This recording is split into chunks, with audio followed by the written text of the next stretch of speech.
Hey y'all, it's your captain for all things creative coming at you with Married at First Sight Denver, Season 17, Reunion Part 1 Review. Now, if you are new to this channel, welcome. Please like, subscribe, all of that good stuff. And if you're returning, thank you so much for rocking with us. Let's get into this reunion, which can be summarized by the Jadakiss lyrics. Who's real, who's not. She's real, but he's not. There's that line, he's phony, she's fake.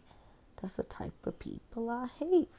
And I don't hate any of them, mind you, but that song kept coming up in my mind because people weren't lying, they were denying and arguing, and it was a little more interesting than the season, but probably even more frustrating since everybody was in their feelings. But let's get into it. So first, you see um, the host just talking to everybody all together, and the ladies say they talk all the time, and some even move near one another. And then you see, the host asks the guys, "What about them? Do they talk too?" And Orion get to lying as usual, talking about, "Yeah, we talk a lot." And then Austin actually contradicts Will. He's like, "Yeah, I don't talk to these guys that much. If anything, Austin and Michael are the two that I guess talk the most of the boys." Next you see Emily saying, it was the first day without her cast, and then she had her plastic surgery down to the face and it healed. Also, she's like, "That's why I'm looking like this," so you could tell she was feeling herself. And then the host asks, why are all the ladies wearing pink except Chloe? And they explain, that they're just standing in their feminine power, and they all feel like, they just went through a lot, so they're just vibing together. And at the end of the day, you could tell they're definitely a united front. And Chloe says, yeah, she hasn't been around the pink squad long enough. And really, she's way more, I think, grounded and at peace with what happened, whereas the other ladies are still very much angry and bitter. That's what kind of separates them to me. Next, you see Claire and Becca kind of leading the man versus woman vibes, and the battle of the sexes kind of begins again with them, calling out the man, and then Emily takes, they're leading in, specifically calls out Brennan and Cameron. And then Cameron tries to clap back.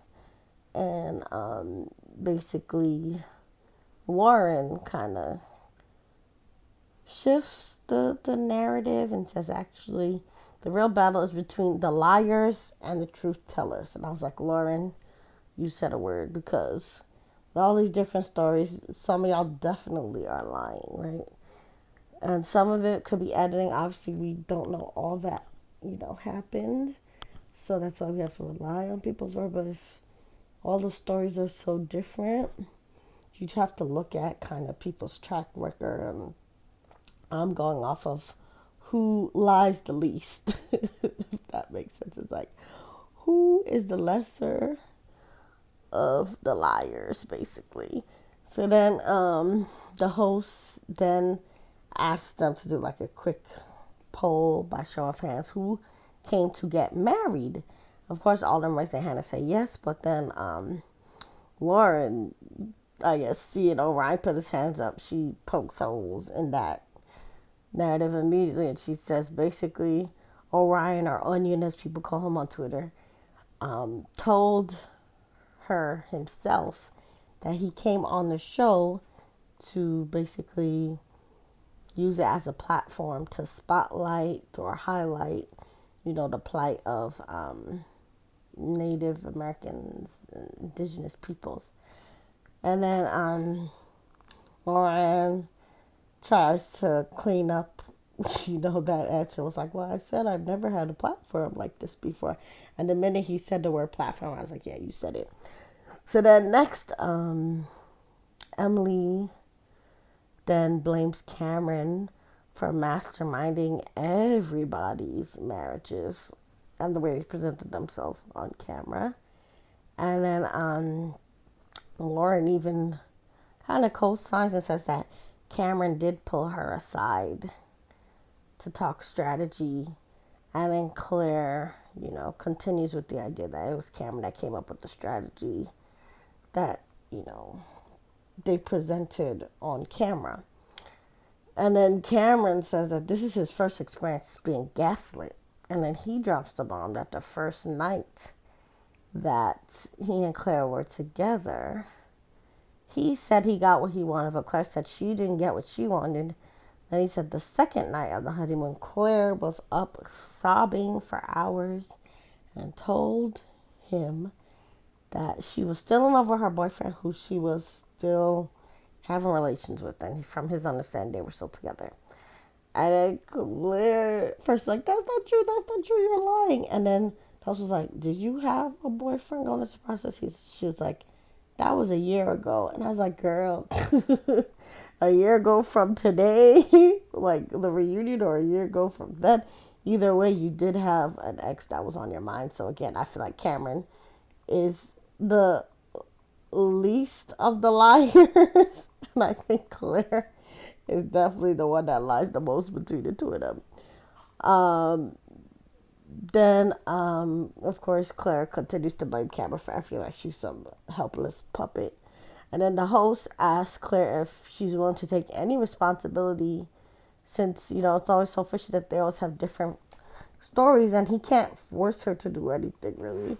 Like, she had to agree to go along with the plan. So then,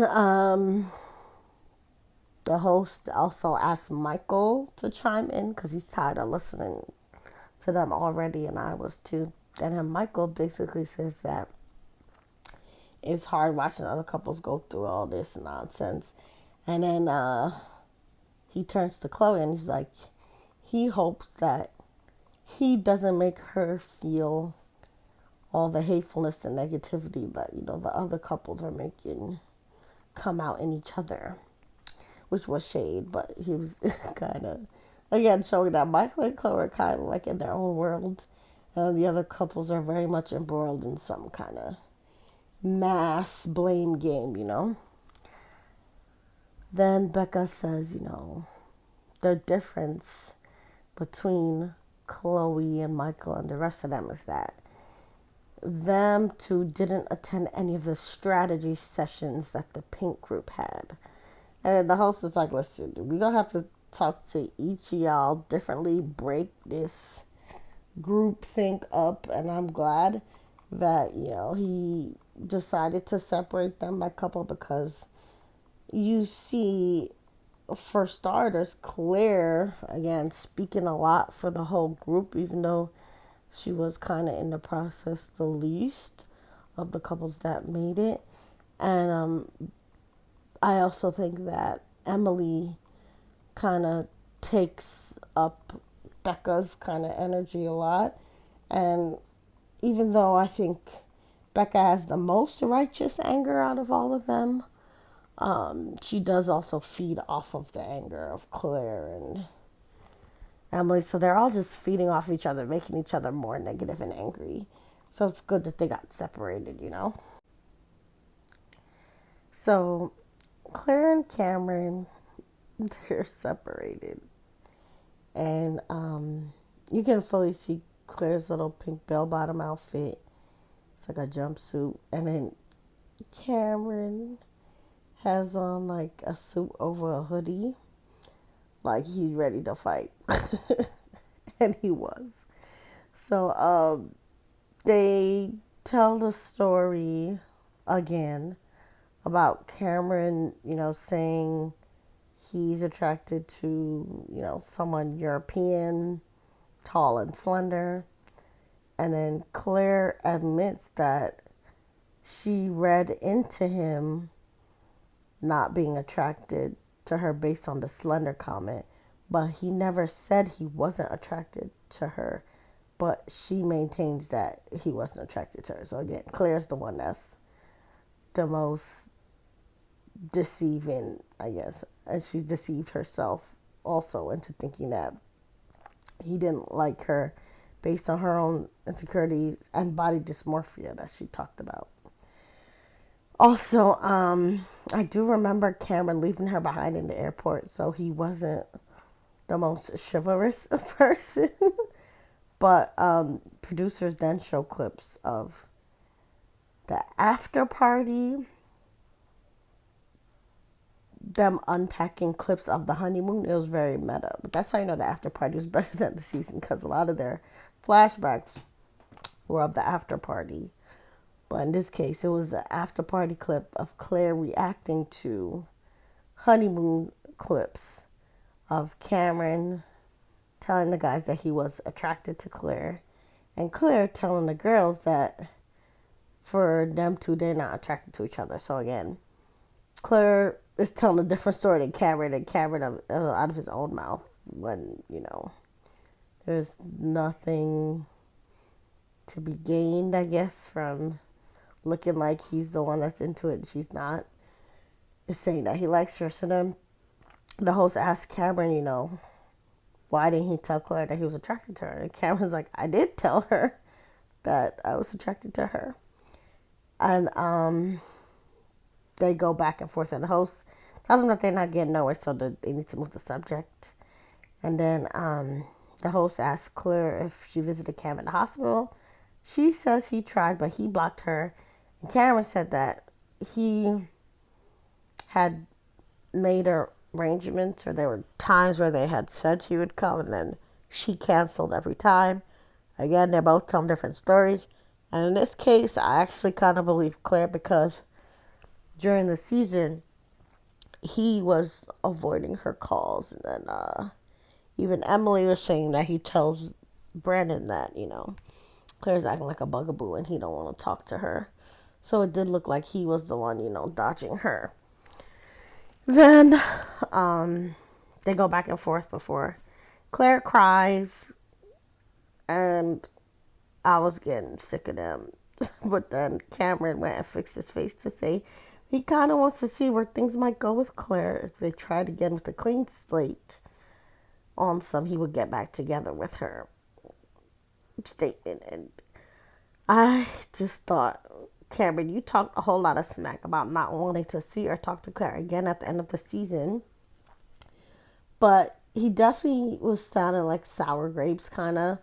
That story of the fox that wanted the grapes, but then when he couldn't get them, he was like, oh, them grapes was probably bad anyway. That's how Cameron kind of came off to me, because he definitely wanted Claire at first. But then after she rejected him time and time again, he gave up, But it does seem that he still wants her. And then Claire then slips and said that 6 weeks ago, Cameron was telling her that he was still in love with her. And then host said, wait, yeah, we're still talking, like, how does it feel to hear that he loved you? And then she said, oh, well, I don't think he ever loved me. And I was like, dude, Claire, like, you're contradicting yourself, because if he was contacting you outside of the show, telling you that he still loved you, and you're throwing it in his face, clearly you believed him, but now all of a sudden you don't believe him. So again, I started thinking that Claire was more the liar. And then she gets to saying that he was still manipulating her. And Cameron was like, I don't think you know what the word manipulation means, Claire. And I was like, ooh, 1 point for Cameron, because yes, they are throwing around this manipulation thing too much. And then the host asked Claire if she really felt like she was being manipulated right now.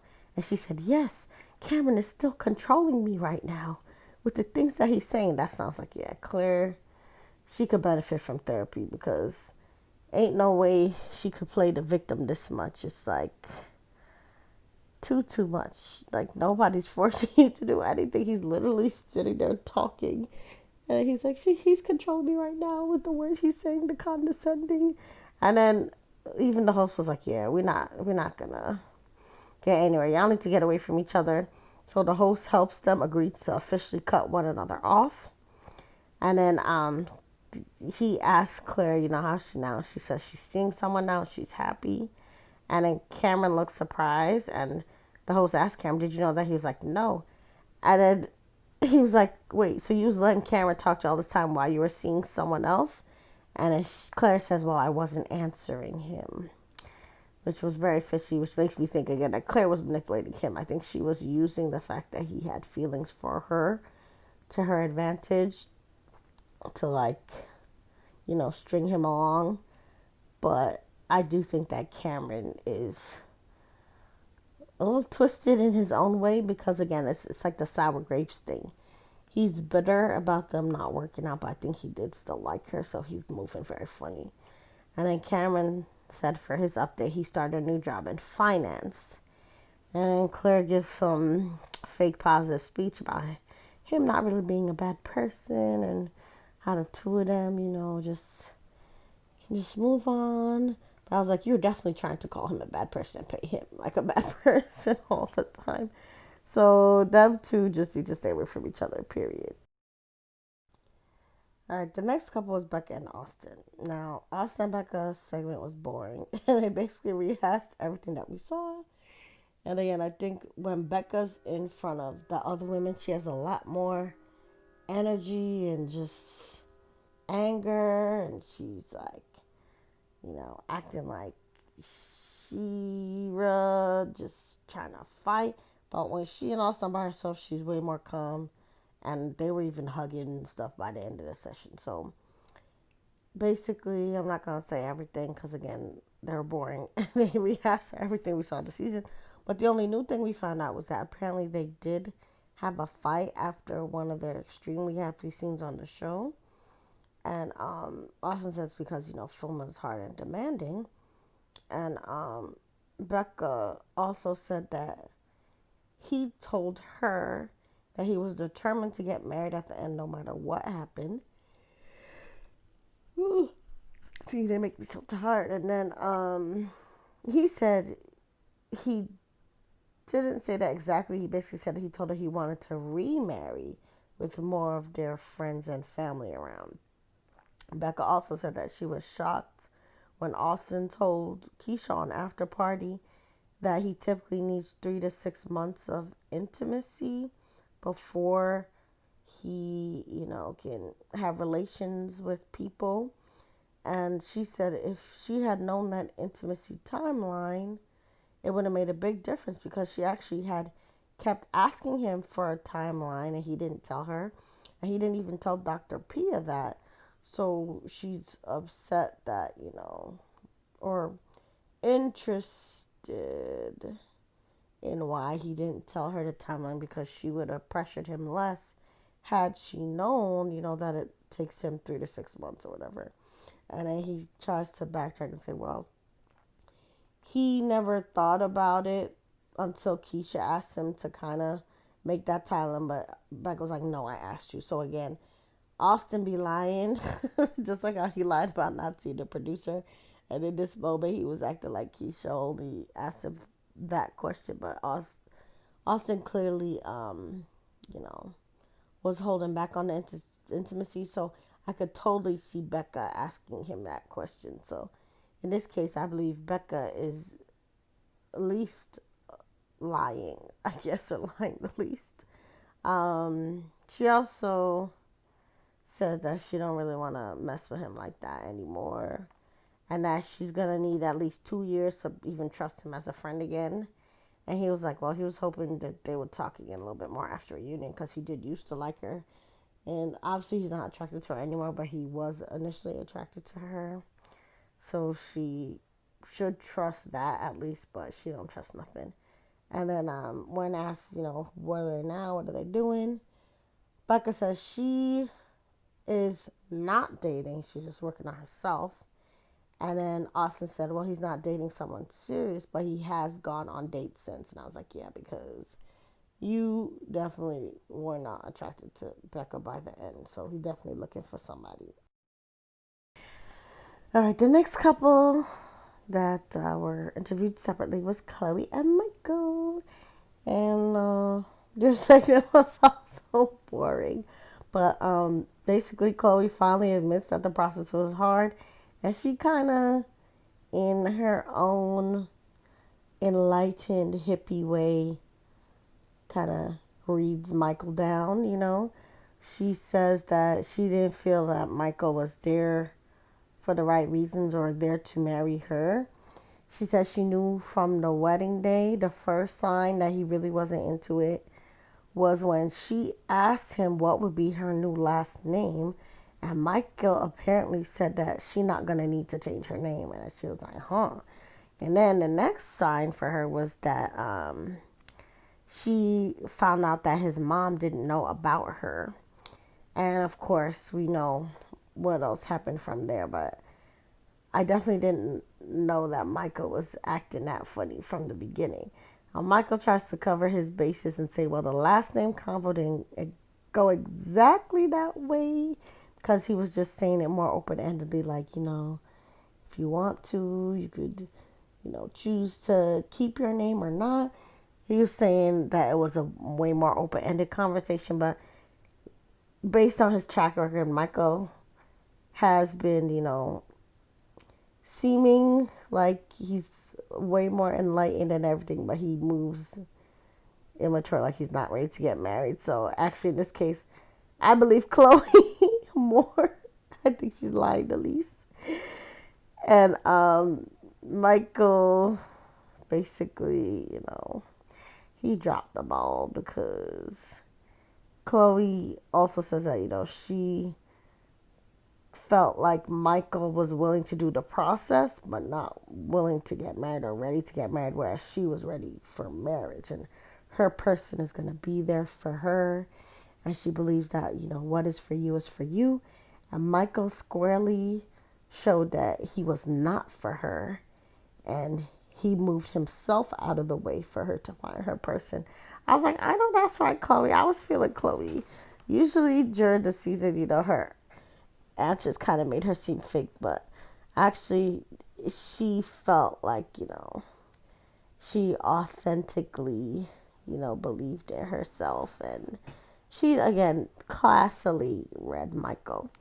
So when the host asked Chloe and the host and Chloe, asked Michael why he didn't say yes, he says he felt like they didn't build a strong enough foundation to go through with the marriage. So that was basically, what we need to know about this segment.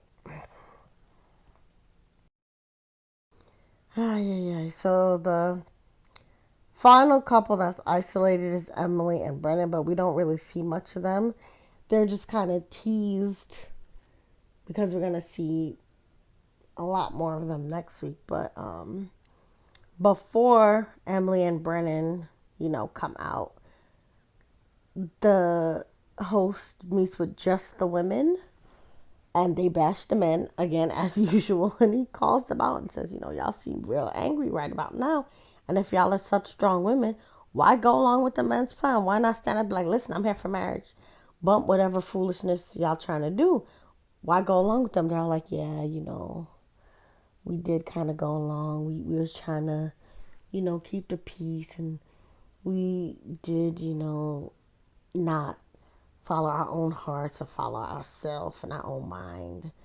And then Emily ends up crying because, like, she's really upset. You remember, this is like her first real relationship, and she's not handling the breakup well. She has been lashing out at everybody online, especially Keisha on these after parties, and we see in the preview she gonna yell at this host too. And then even when he tries to wrap up the segment with the women, you see Emily try to take over as host. Was like, wait, I want to roast Brennan more about, wanted to talk to Claire's friend and wanted to talk to one of my friends. And the host is like, listen, I'm the host. We will talk about Brennan when the men are here and we're all together. And she's like, okay, but again, Emily, she's very much spiraling and not over this breakup between, like I said, the crying, the wanting to take over as host. she already is not controlling herself, and Brenna's not even there in this segment. But then, you see Brennan and Emily on the couches alone, and you could tell Emily's very angry with Brennan, and it's just gonna be a hot mess. So I want to talk about them fully next week. But say how you felt about the first part of the reunion in the comments. I am so happy for this season to be over with. And I definitely think they're saving the most juiciest, messiest couples for last, because Emily and Brenna are going to be a mess because apparently she cheated and all these things. And of course, Lauren and Orion are a mess because Orion is super passive aggressive and sneaky and lying. And Lauren is not here for it. I don't know if it was in the previews or what, where, she was like, if you poke the bear, you're going to get, a reaction. So she's ready for Orion. I think next week, between Emily and Brennan and Lauren and Orion, we're going to get a real show. And then, of course, when all the couples meet again, Claire and Cam are going to continue their foolishness. So let's just pray that it goes quickly, because we've all suffered enough, right? And I'm sure that those people in the process suffered even more. I do feel for them. I know, we talk about the show as entertainment and it's edited a certain way, but there's real pain that you could see, from the women, and even from, you know, some of the men like Austin, especially. I think Cameron in his own way is in pain and he's dealing with it, but hopefully they can all move on and have peace. But of course, they gotta just work through it, talk it out. That's what the reunion's for. So let's get into part 2 next week. And no matter what, remember, you're the master of your fate and the captain of your soul. Bye.